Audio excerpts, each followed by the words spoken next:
The road to graduation and resettlement can be difficult for any student. The challenges are, however, often insurmountable for refugees and immigrant newcomers. We'll be landing in a few minutes, so it's time to turn off all the electronics.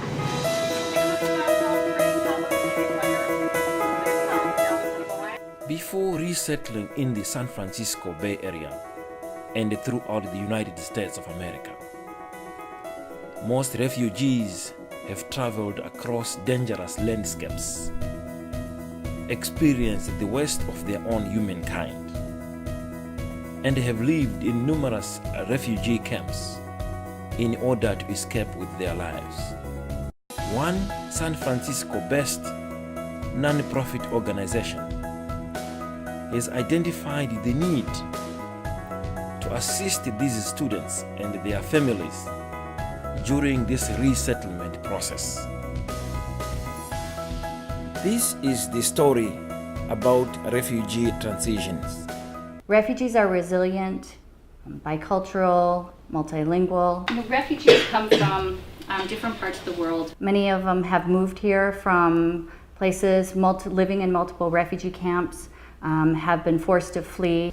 My name is Alicia Gonzalez. I'm from Guatemala. Now I live in Oakland, California. My name is Tashi. I was born in Tibet, a state called Kham. My name is Belize. I'm from Congo. I live in San Jose, California. When I was 3 years old, my mom left me in Guatemala. My family, we moved to Lhasa when I was 9 years old, and they couldn't afford to send me to school in Lhasa. I was almost 15 years old and I wanted to have a big quinceañera. My auntie said that we can't have a quinceañera because my mom did not send enough money. So they sent me to India because in India there's an exile government, Tibetan exile government that supports refugees from Tibet. I was angry because I wanted the quinceañera. That was like the biggest thing that I wanted in my life. When my mom decided to send me to India, she paid a guide some money to get me through the border from Tibet to Nepal. And after that, my auntie told me that she's gonna take me to buy something for me, something beautiful. She put my blindfold on my eyes and I was like, why she's doing this? In order to cross that border, there were Chinese soldiers preventing Tibetans crossing. She said that we had to walk, but with the blindfold on me. That was very dangerous. They could easily shoot you at the time.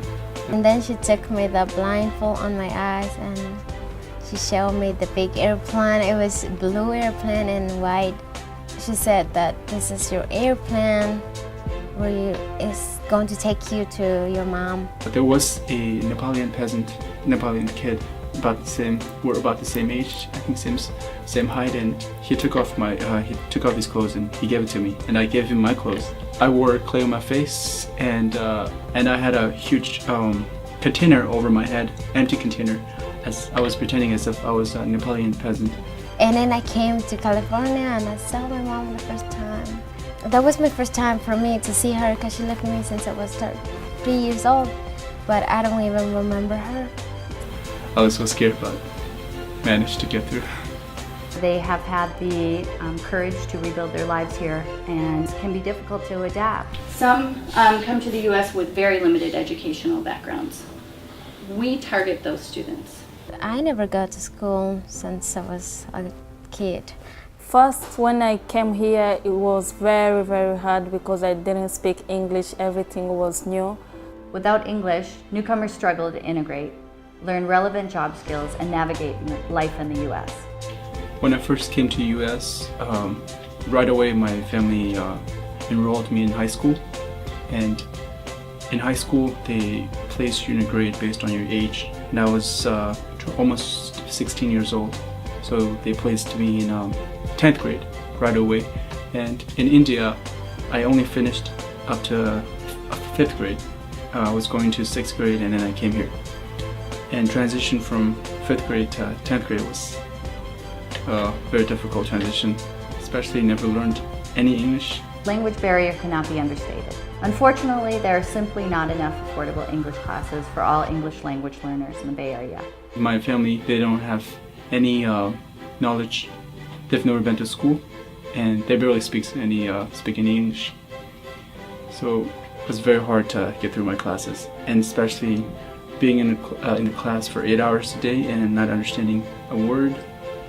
Very, very embarrassing moment for me, and I felt helpless for first 6-7 months, and I became fed up with the high school.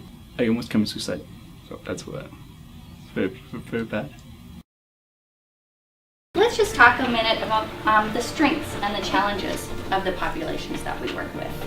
The greatest strengths of our students are their resilience, their ability to adapt. So Alicia, what was it like starting in school when you were 15 and you'd never been in a school before?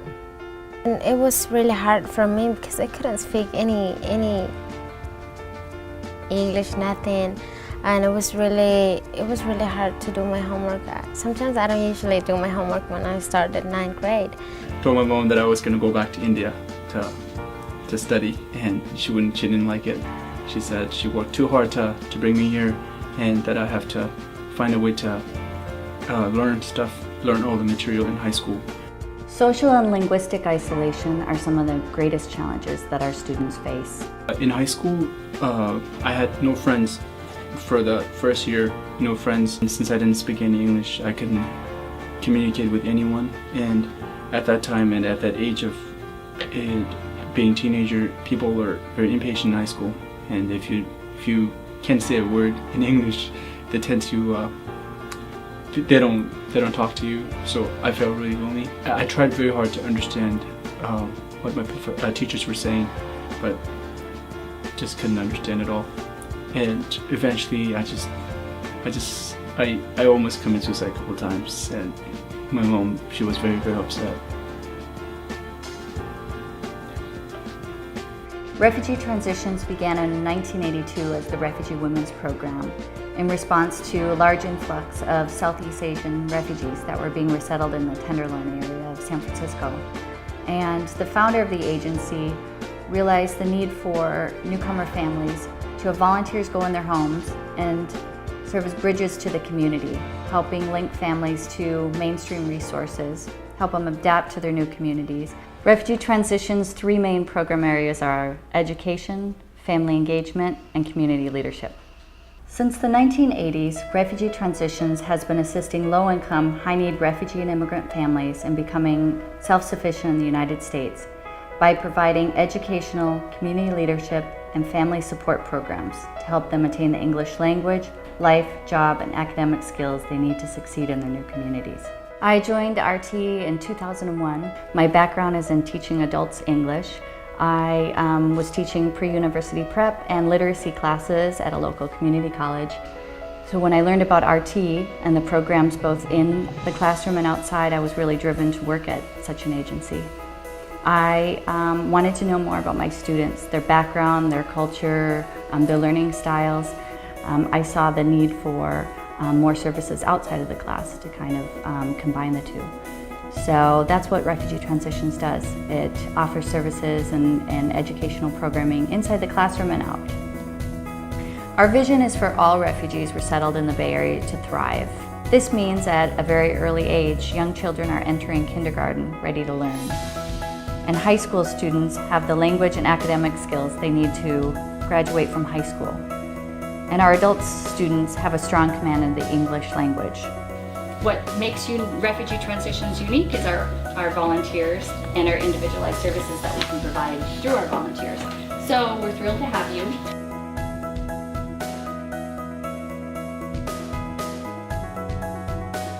A good friend of mine, Renee, was a tutor at RT, and when I retired, which was 3 years ago, she said, "Oh, Jim, you really have to go over to OIHS and get hooked up with RT, and there are just so many ways you can get involved and participate."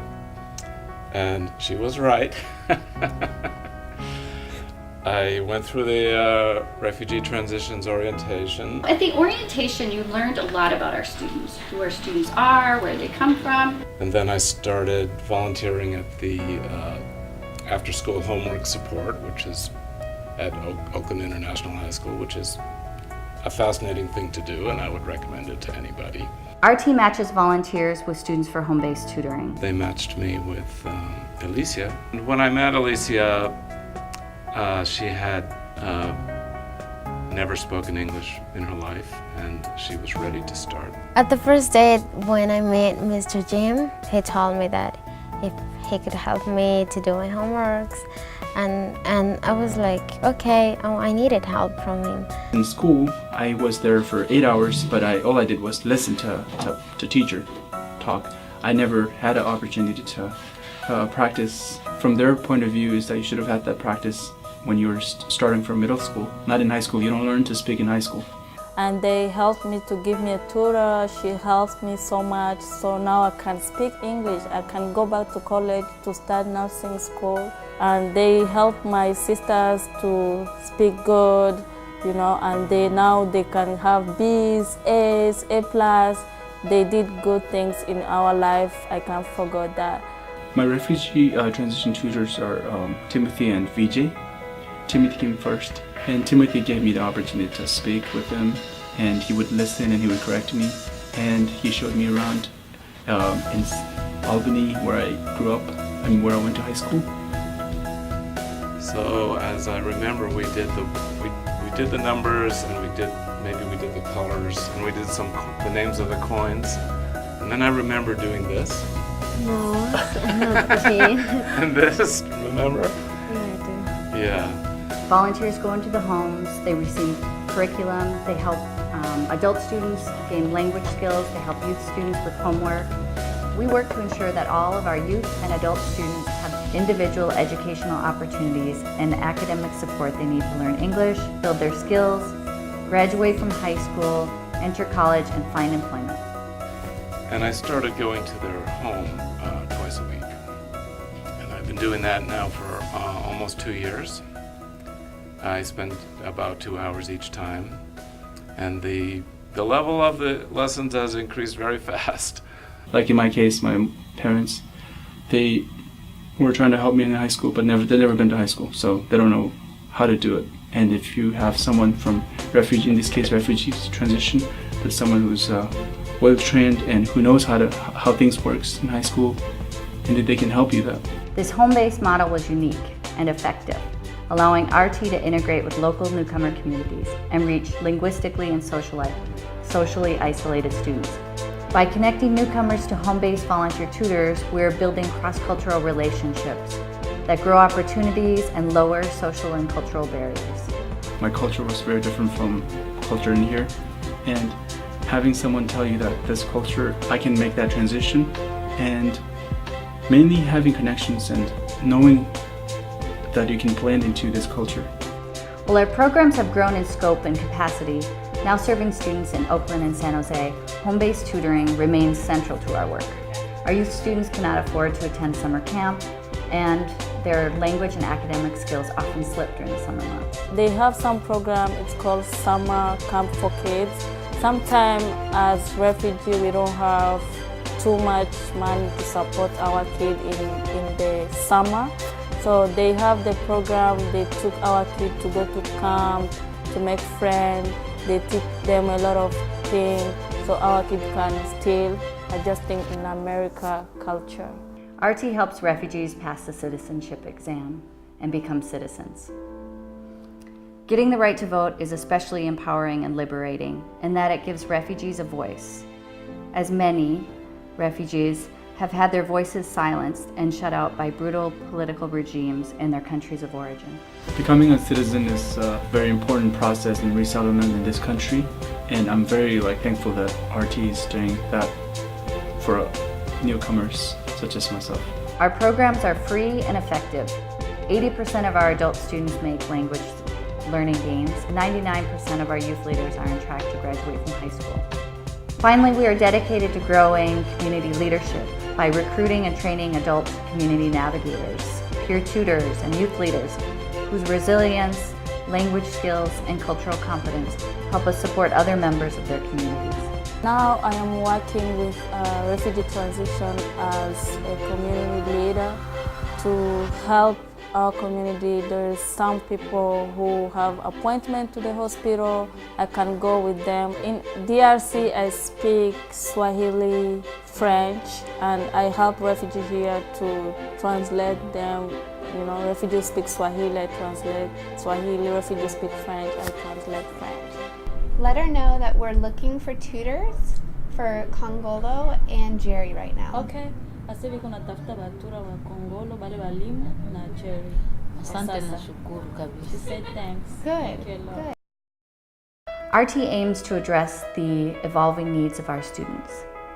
For example, we just launched our first family engagement program in Oakland.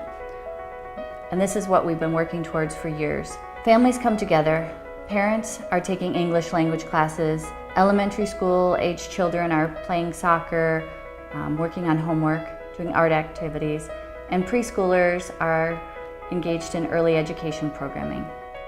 Together with students, staff, and supporters and volunteers, we are creating pathways forward. Alicia is, she's so ambitious, and she's so talented, and she's so intelligent. She's a hard worker. And what's lacking for Alicia has been opportunity. Refugee transition can provide so much as to an individual or as a community, because making a transition from coming to coming to a new country, it's very, very difficult if you haven't done it, and to have someone show you the path it's a priceless. I regard it as one of the greatest help in my life. So I want to say that I'm really thankful to RT to provide like a good tutoring to help us. Like Mr. Jim, I'm really thankful to him. He's like a special person to me because he really helped me a lot to improve my English, to improve everything that I have done better now. I'm very grateful for the opportunities that I have in here, in this country. Things that I won't be able to do in my country, such as going to UC and getting full education, and also getting healthcare. I've gone through many surgeries, so it definitely makes a huge difference in my life. I'm really thankful to you, Mr. Jim, and thankful to everyone who really helped the other students to have their own tutories. In the coming years, we'll be strengthening our impact in the community. This means more volunteers, in particular in Santa Clara County. You can provide more tutor, more activity for our kids. My goals in the future are to help newcomers to make their transitions, just like how I overcame my obstacles in this country. And an even more robust training program for our volunteers and our students. I really would like the other students who are new in the school, I would like them to have their own tutoring like mine. So to give their classes 3 times in a week, because it's really important. That's how we really improved even faster. And also to become a doctor in the future. And currently I'm going to Santa Cruz, UC Santa Cruz, studying biochemistry and molecular biology. In 10 years, I see myself as becoming as a lawyer. I thought it was impossible that I would be able to speak everything that's in my mind. But eventually, now that I can do that, I feel very confident that I can achieve more. Once I become a doctor, I am going back to my country and build a hospital. My country is very uninformed in health. One of the most rewarding aspects of my job is watching students pass the citizenship exam, gain citizenship, and witnessing them at naturalization ceremonies. Also, it's watching high school students graduate and go on for post-secondary education. I'd like to ask that you join us as a volunteer supporter. Be the bridge in your community and create the relationships and opportunities that will change your world. I would recommend volunteering with Refugee Transitions. I have a lot of things I do that are interesting to me that are just about me. But when I get involved with the students, it's not about me, it's about the connection. I had a lot of opportunity in our culture, in our society, and I love being able to give some of that to the young person. There's plenty of opportunities to get involved with Refugee Transitions. You can become a home-based tutor, you can help teach in a classroom, you can become a board member, financial supporter, or an intern in the office. And oftentimes I hear from our volunteers that they don't know who's learning more, the student or themselves.